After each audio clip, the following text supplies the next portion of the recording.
জয় জগন্নাথ। আগত শুভ রথযাত্রার শুভেচ্ছা জানাই। রথের দড়ি টানলে ভাগ্যের চাকা ঘোরে, কিন্তু বন্ধু, যারা বাড়িতে বসে থাকবেন তাদের ভাগ্যের পরিবর্তন কিভাবে করবেন শুনলেন তাহলে। 16 জুলাই 2026 বৃহস্পতিবার শুভ রথযাত্রা। এই দিনে জগন্নাথ দেব নিজে মাসির বাড়ি যান। এই দিনে 3টে কাজ করতে পারলে সারা বছরের দুঃখ কষ্ট দূর হয়। প্রথম কাজ, সকালবেলা, খুব সকালবেলা ঘুম থেকে উঠে স্নান সেরে একটি পেতলের ঘটিতে জল ভরে তার মধ্যে একটু দূর্বা, একটু আতপ চাল রেখে সদর দরজার সামনে রেখে দিন। স্বয়ং জগন্নাথ দেব আপনার ঘরে ঢুকবে। দুপুরবেলায় 3জন গরিব লোককে মালপোয়া খান। মা লক্ষ্মী দেবী প্রসন্ন হয়ে আপনাদেরকে অর্থনৈতিকভাবে স্বাবলম্বী করবে।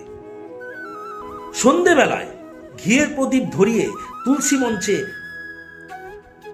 ঘিয়ের প্রদীপ আরতি করুন আর বলুন, জয় জগন্নাথ, জয় জগন্নাথ, জয় জগন্নাথ। শত্রু পালাবে এবং শরীরে রোগ ব্যাধি থেকে মুক্তি পাবেন। আমি অ্যাস্ট্রোলজার সুব্রততে বলছি। এছাড়াও একটি মিরাক্কেল টোটকা আমি দিচ্ছি। সেটি হলো, রথের দিন বিকেল বেলায় একটি খেলনা রথ কিনে নিয়ে আসুন, বা বাড়িতে কাগজের একটি খেলনা রথ তৈরি করুন, করে সন্ধেবেলায় ঠাকুর ঘরে বসান। সেখানে সেই রথকে আপনারা পুজো করুন তুলসী পাতা বাতাসা দিয়ে। দেখবেন আপনাদের নিজের বাড়ি হবে, গাড়ি হবে। বিশ্বাস না হয় রথযাত্রার দিন এই কাজটি করুন। ফল পেলে কমেন্টে অবশ্যই জয় জগন্নাথ লিখবেন, এবং ভিডিওটি শেয়ার করলে রথ আপনার বাড়ি আসবে। রাধে রাধে। জয় জগন্নাথ। আগত শুভ রথযাত্রার শুভেচ্ছা জানাই। রথের দড়ি টানলে ভাগ্যের চাকা ঘোরে, কিন্তু বন্ধু, যারা বাড়িতে বসে থাকবেন তাদের ভাগ্যের পরিবর্তন কিভাবে করবেন শুনলেন তাহলে। 16 জুলাই 2026 বৃহস্পতিবার শুভ রথযাত্রা। এই দিনে জগন্নাথ দেব নিজে মাসির বাড়ি যান।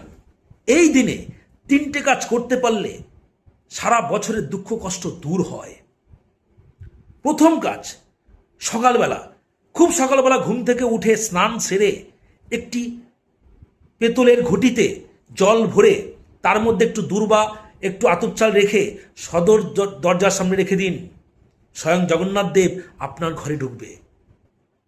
দুপুরবেলায় 3জন গরিব লোককে মালপোয়া খান। মা লক্ষ্মী দেবী প্রসন্ন হয়ে আপনাদেরকে